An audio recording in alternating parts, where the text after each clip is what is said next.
Jean-Luc qui se pose la question suivante. Quelle est la différence entre les mots sensei et kyoshi? Comment dire professeur en japonais? Est-ce que ces deux mots sont synonymes? En gros, voilà, quelles sont les explications que je peux donner à ce sujet? Alors, effectivement, les mots sensei et kyoshi, on peut les traduire les deux par professeur ou bien enseignant, mais il y a quand même une grosse différence entre les deux.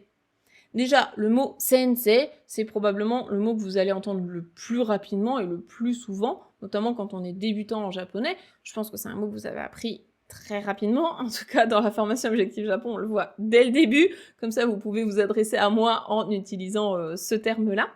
Et justement, en fait, c'est ça qui est important de comprendre, c'est que le mot sensei, c'est une profession, mais pas que, c'est aussi et surtout un titre honorifique.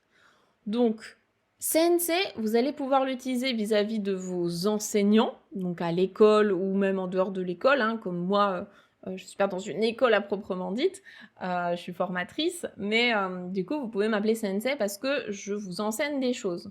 Mais si vous allez voir votre médecin, au Japon bien sûr, parce qu'en France il va rien comprendre, au Japon, les médecins, on les appelle aussi sensei.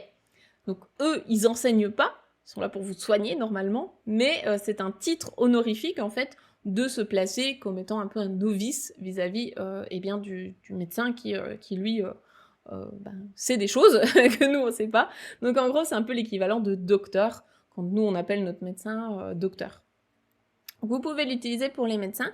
Vous pouvez également l'utiliser vis-à-vis des maîtres, donc des grands maîtres dans des spécialités diverses, que ce soit des maîtres d'arts martiaux, par exemple, ou bien des maîtres de cérémonie du thé, de calligraphie, etc.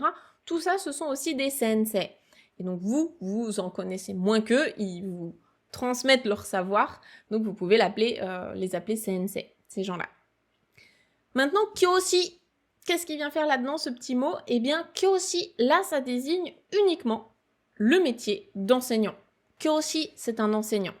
Et littéralement, en fait, hein, les deux kanji qui composent kyoshi, je vais revenir sur les kanji de sensei juste après, parce que c'est intéressant aussi.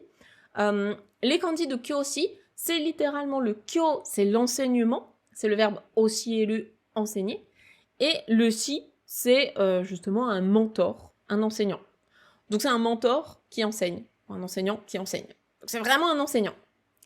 Quand on se présente en japonais et qu'on dit « je suis enseignant », donc que vous soyez enseignant au collège, au lycée ou dans le privé comme moi, eh bien vous allez en général vous présenter en disant « kyoshi desu », je suis enseignant. Si vous dites vis-à-vis de vous-même « sensei desu », ça sonne bizarre en japonais. En général, on ne va pas parler de soi comme étant un sensei. Les seules personnes qui se présentent en disant « je suis sensei », c'est souvent pour les tout petits.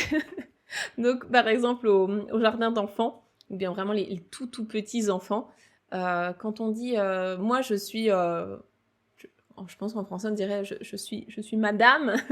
Je sais plus trop comment on appelle les profs quand on est enfant, mais je crois qu'on dit madame et monsieur.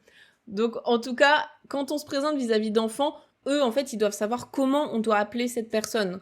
Donc, on va se présenter en tant que sensei, parce que du coup, les enfants, ils vont nous appeler sensei.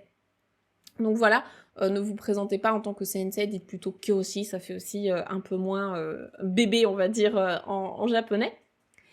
Et dernière chose, eh bien justement, je voulais vous parler des kanji de sensei. Donc si vous ne le savez pas encore, eh bien le sen représente le passé, tout ce qui est précédent, et le sei représente soit la naissance, soit la vie.